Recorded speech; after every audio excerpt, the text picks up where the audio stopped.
Network marketing का नाम आपने सुना होगा जिसमें लोग कहते हैं बंदे लाओ मुर्गा चेन बनाना ये सारे सिस्टम सुने हैं। बट क्या आपने एसएलएम और एमएलएम के बीच में डिफरेंस समझा है? जब भी हम नेटवर्क मार्केटिंग को लेते हैं ना अपना एग्जांपल के तौर पे, तो हम एमएलएम को कंसिडर करते हैं। हमें एसएलएम की लैंग्वेज ही समझ नहीं आती। तो आज हम इस वीडियो में जानेंगे कि एसएलएम क्या है और एमएलएम क्या है। वीडियो अगर पसंद आए तो इसको लाइक जरूर करना है, चैनल को सब्सक्राइब करना, जितना हो सके शेयर करना है। और एक रिक्वेस्ट और करूंगा आपसे, अगर आपको लगता है इसके बीच में डिफरेंसेस समझने के बाद अगर आपके माइंड में कोई भी एसएलएम कॉन्सेप्ट आता है, कमेंट सेक्शन में बताना। एमएलएम कॉन्सेप्ट आता है तो कमेंट सेक्शन में बताना, ताकि लोगों को पता लग सके कि एसएलएम कॉन्सेप्ट के कौन सी कंपनीज हैं और एमएलएम कंपनीज कौन सी हैं।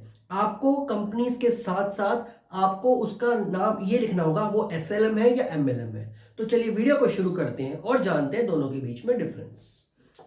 जैसे कि बोर्ड में आप देखेंगे, मैंने एसएलएम जिसको लिखा है सिंगल लेवल मार्केटिंग, दूसरा लिखा है MLM multi level marketing. Marketing क्या होती है? मार्केटिंग का मतलब अपने प्रोडक्ट सर्विसेज को प्रमोट करना। अब वो डिजिटल मार्केटिंग के थ्रू भी हो सकता है या वो नेटवर्क मार्केटिंग के थ्रू भी हो सकता है, अपने चैनल्स के थ्रू भी हो सकता है। बड़ी सारी चीजें हैं उसको प्रमोट करने की।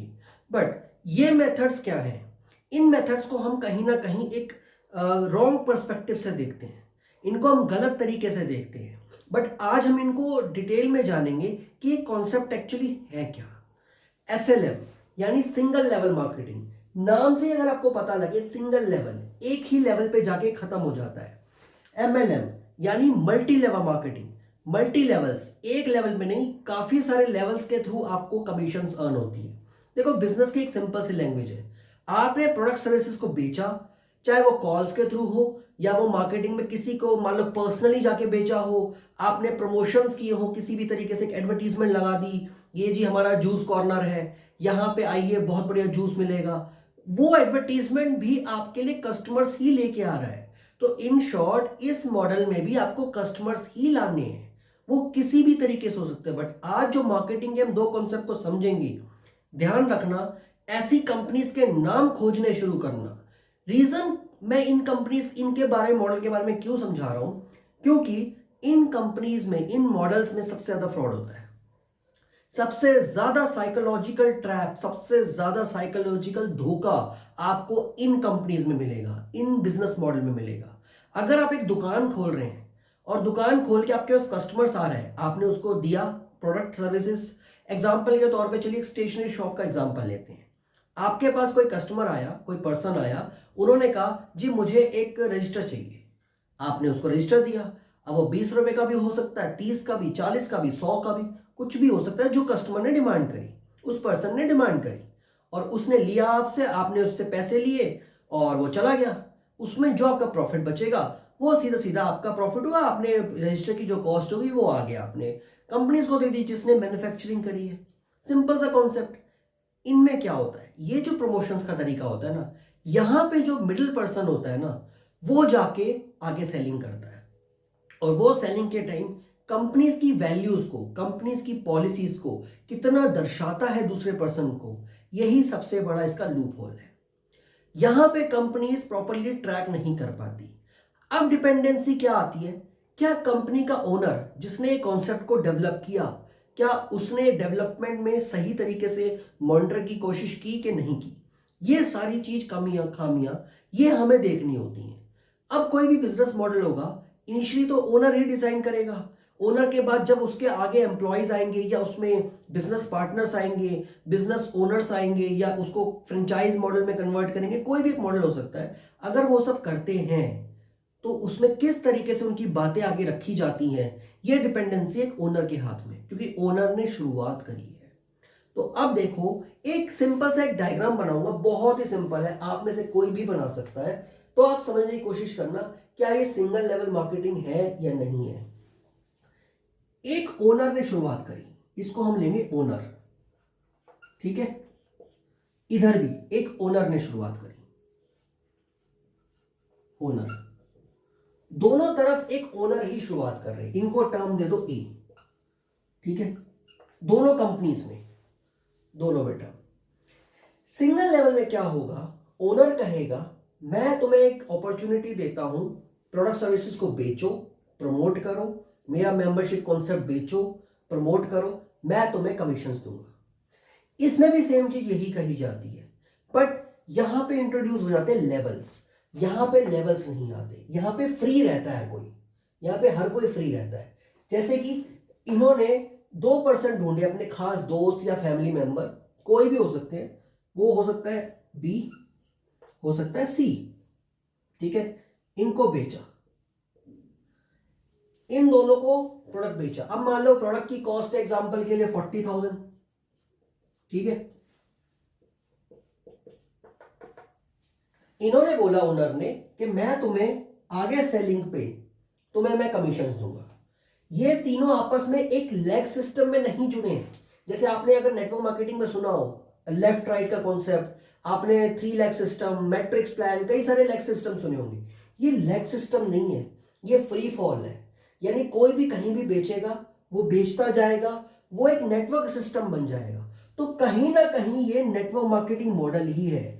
अपना नेटवर्क क्रिएट करते ही करते करते करते हम मार्केटिंग कर रहे हैं। चाहे इसमें कोई वेबसाइट पे या ऐप पे इनका इन्वॉल्वमेंट उस लेवल पे नहीं है, एक दूसरे को ये सिखा सकते हैं कि बिजनेस होना कैसे है, बिजनेस ग्रो कैसे करना है, बट ये आपस में इंटरलिंक्ड नहीं है वेबसाइट के ऊपर। एमएलएम जो होता है उसकी प्रॉपर वेबसाइट्स बनती हैं। एमएलएम में 2 lakh system, 3 lakh system, 4 lakh system, generation plan, free fall सब बनता है, बट उसमें इनिशियली आपको प्रॉपर लेग सिस्टम एक वेबसाइट पे डिजाइन करना होता है। अब एग्जांपल के तौर पर जैसे मैंने आपको ये दिया बी और सी, बी कहेगा मैं भी आगे बेचता हूं, उसने मान लो 10 जने ढूंढ 3 जने ढूंढ लिए, ये सी, ये हो गया डी, ई, एफ, ये भी 40,000 40,000 40,000, 3 इसने सेलिंग कर दी। 3 कॉन्सेप्ट, ये कोर्सेज भी हो सकते हैं, कुछ भी हो सकता है, ये बेचने की कोशिश करी। इसके जो भी कंपनी के ओनर ने डिजाइन किया हुआ कमीशन वो बी को चला जाएगा। सिंपल सा सिंगल कॉन्सेप्ट है। इनकी रेवेन्यू, जो कंपनी का रेवेन्यू होगा वो तो इन सबसे जनरेट होगा। जैसे 40,000 के 3, 1,20,000 रुपए तो कंपनी के ओनर को चले गए, वो तो कंपनी के फंड्स में रेवेन्यू में चले गए, बट उसका कुछ परसेंटेज 10%, 20%, 30%, 40% जो भी ओनर डिजाइन करेगा वो कमीशन बी को मिलेगी। ये कॉन्सेप्ट। अब सी कहता है मैं एक को ही सेल कर पाया हूं, सी ने एक को ही सेल किया, ये भी हो गया 40,000। अब मान लो कंपनी के ओनर ने कहा कि 40,000 रुपए तो मैं नहीं दूंगा, आप 1 लाख की अर्निंग करो तब जाके मैं आपको कमीशन दूंगा। तो इसको 2 जने और ढूंढने पड़ेंगे या 3 जने और ढूंढने पड़ेंगे। तो इस तरीके से ये फ्री फॉल सिस्टम है, सिंगल लेवल मार्केटिंग। आपको एक एक को बेचते जाना है, वो प्रोडक्ट भी हो सकता है, वो सर्विसेज भी हो सकता है, वो कुछ भी हो सकता है। आपको सिंगल सिंगल को बेचते जाना है और कमीशंस अर्न करती जानी है। तो ये जो नेटवर्क है ये फ्री नेटवर्क है। आप पूरे इंडिया में, अगर ये अब्रॉड का भी कॉन्सेप्ट हुआ तो पूरे अब्रॉड में कहीं भी आप सिर्फ मेंबरशिप को बेचते जाओ, सिंगल लेवल पे मेंबरशिप को बेचते जाओ, बेचते बेचते आप यहां पे करोड़पति, लखपति या जो भी बनना चाहो, वो जो कंपनी आपको बताएगी वो आप हो जाओगे अगर कंपनी कहती है। बट सबसे बड़ा लूप होल आता है, ओनर ने तो इन दोनों को बता दिया, चलो जी कोई दिक्कत नहीं, ओनर ने क्लियर कर दिया, बी ने डी, ई, एफ इनको क्या बताया? क्या ये ओनर को पता है? इसकी गारंटी नहीं है। ओनर ने जो बी को सिखाया, जो सी को सिखाया, सी ने जी को क्या बताया, कोई गारंटी है? कोई गारंटी नहीं है। तो सबसे बड़ा लूप होल है, अगर इन दोनों से काम नहीं हो रहा, इन दोनों से आगे की चेन्स नहीं चल रही, तो क्या ये सब सच बता के ये काम करेंगे? सच बता के मेंबरशिप बेचेंगे? ये सबसे बड़ा सवाल है। तो ऐसे कॉन्सेप्ट में जाने से पहले आपको सारी जानकारी लेनी जरूरी है। जब तक सामने से रिटर्न कंसेंट नहीं आता, सबसे पहले आईडी कार्ड देखो उसका, सामने वाले का आईडी कार्ड देखने के बाद उससे पूरे रिटर्न कंसेंट लो कि मेरे पास अगर मैं ये काम नहीं कर पाता तो क्या मेरे पास मनी बैक पॉलिसी है, मेरे पास रिफंड पॉलिसी है या नहीं है। ये सबसे बड़ा सवाल है और ये सवाल तभी सही होगा जब आप लोग सुधरोगे। ये आपको, मुझे, सभी को, हम सभी को सुधरना होगा। ये हम सबको सुधरना होगा, क्योंकि ये कॉन्सेप्ट में हमें कंपनी सब कुछ फ्रॉड करके जाती है। इन कॉन्सेप्ट में फ्रॉड सबसे ज्यादा होते हैं। अब ऐसे ही कॉन्सेप्ट पे आते हैं मल्टी लेवल मार्केटिंग। अब मल्टी लेवल मार्केटिंग में हम 2 लाख सिस्टम का एग्जांपल लेंगे, क्योंकि मैंने ये जो दिखाया एक तरह से 2 लाख सिस्टम काइंड ऑफ बन रहा है, तो मैं इसको 2 लाख सिस्टम में करके दिखाऊंगा आपको। ए ने लेफ्ट और राइट दो साइन अप किए। ए ओनर है, ओनर ने 2 साइन अप किए। ओनर कहता है कि जैसे हम एक एग्जांपल ले लेते हैं, चले क्यूनेट का एग्जांपल ले लेते हैं। क्यूनेट कंपनी कहती है 3000 business volume left, 3000 business volume right. अगर आप साइन अप करते हो, यानी इसकी कॉस्ट है 1.5 लाख से 2.5 लाख, 1.5 लाख से 2.5 लाख। कंपनी कहती है अगर आप 2 साइन अप करोगे 1.5 लाख से 2 लाख के 2.5 लाख के बीच में, तो मैं आपको दूंगा 15,000 का चेक। तो यहां पे बनेगा 15,000 का चेक प्लस 2 रेफरल अमाउंट। इन दोनों के रेफरल अमाउंट अगर मैं एग्जांपल के तौर पे लगा लूं 10 + 10, 10,000 10,000, तो एक तरह से ये 35,000 की कॉस्ट बन गई। यानी ए ने जो 2 साइन अप किए उसने वहां पे 35,000 रुपए कमा लिए। यहां पे कमीशन के डिसाइड करेगा ओनर कि आप कितनी सेलिंग करते हो, उसके बेसिस पे आपकी कमीशन है। इसे सिंगल लेवल मार्केटिंग बोलते हैं। यहां पे मल्टी लेवल मार्केटिंग है। मल्टी लेवल मार्केटिंग, इसमें एक तरह से आपको रेफरल अमाउंट मिला, आपको बैलेंसिंग सिस्टम वो सब नहीं मिला।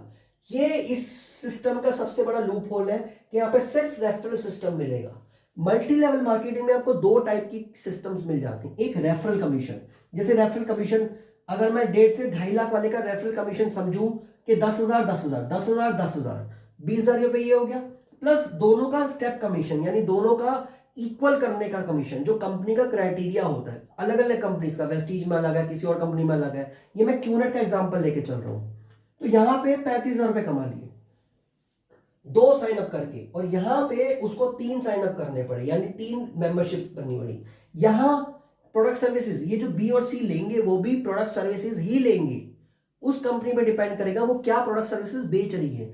वो 1.5 से 2.5 लाख में जो प्रोडक्ट बेचेगा वही चीज यहाँ पे होगी, बट यहाँ पे कॉस्टिंग बढ़ गई, यहाँ पे कॉस्टिंग कम हो गई। यहाँ पे 40,000 में भी आ सकता है, यहाँ पे 1.5 2 लाख 2.5 लाख में भी आपकी अर्निंग्स इतनी आएंगी।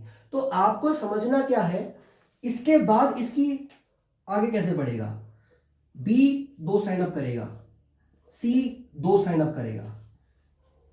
यहां पे आप देखेंगे एक जना एक साइन अप करके एक मेंबरशिप बेच के कमीशंस अर्न कर रहा है। यहां पे क्या होता है, ओनर को यहां के भी बेनिफिट्स मिलेंगे। अब आप देखेंगे ये लेग सिस्टम चल रहा है, 2 4 फिर ऐसे 8 फिर ऐसे 16, तो ये सारे कॉन्सेप्ट बनेंगे। अब बी ने साइन अप किया डी एंड ई और इसने किया F and G, for example के तौर पे इनमें भी सेम सेम साइन अप हुए, तो इनकी जो पॉइंट सिस्टम वैल्यूज होंगी, जो बिजनेस वॉल्यूम्स होंगे, वो बी और सी को ही मिलेंगे और ए को ही मिलेंगे।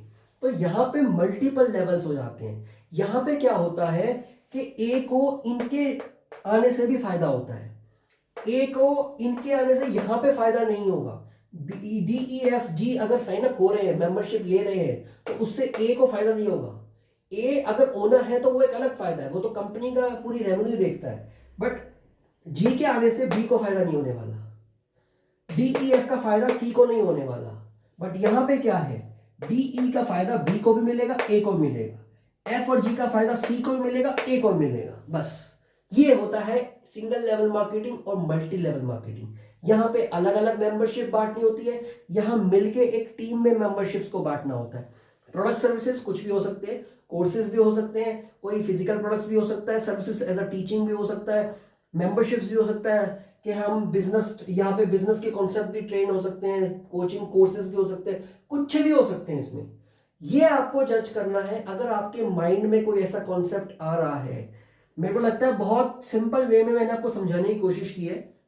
अगर आपको लगता है इन 2 कॉन्सेप्ट में कोई भी कंपनी आपको माइंड में आ रही है, तो उसका कमेंट सेक्शन में नाम लिखना, आगे डैश करके या किसी भी तरीके से कोमा मार के एसएलएम या एमएलएम लिख देना। फ्यूचर में अगर इस वीडियो को कोई देखेगा और कमेंट सेक्शन को पढ़ेगा तो उन्हें समझ में आएगा कि कौन सी कंपनी किस कैटेगरी में आती है, और फ्यूचर में अगर उसको वो जज करने की प्रॉपरली कोशिश करेगा क्योंकि आपको आईडी कार्ड देखना, आपको कंपनी के बारे में जानना, इनमें रिफंड पॉलिसी है या नहीं है, ये सब क्राइटेरिया जानना, ये बहुत ज़रूरी है। क्योंकि जो मल्टी लेवल मार्केटिंग कंपनी होती है, डायरेक्ट सेलिंग कंपनीज होती हैं। डायरेक्ट सेलिंग कंपनीज का प्रॉपर एक रूल्स रेगुलेशंस हैं। जैसे सितंबर 16 में गाइडलाइंस आई थी, 28 दिसंबर 21 में आपके डायरेक्ट सेलिंग के रूल्स आए थे। तो उन कैटेगरीज के अंदर एक कॉन्सेप्ट आते हैं, उन कैटेगरीज पे प्रॉपरली रिफंड पॉलिसी मेंशन्ड है, तो इनको भी लायबल है रिफंड पॉलिसीज को रखना। तो आपसे रिक्वेस्ट करूंगा जितना हो सके इस वीडियो को शेयर करना, ताकि कोई भी पर्सन किसी भी तरीके से फ्रॉड में फंसने से बच सके और उसमें वो आपको थैंक यू कहे। मेरी वीडियो जरूर हो सकती है उनके पास पहुंची, बट वो आपको थैंक यू कहे, क्योंकि आपने उनको जिम्मेदारी से समझाने की कोशिश की है कि आपको फ्रॉड से बचना है। Thank you so much.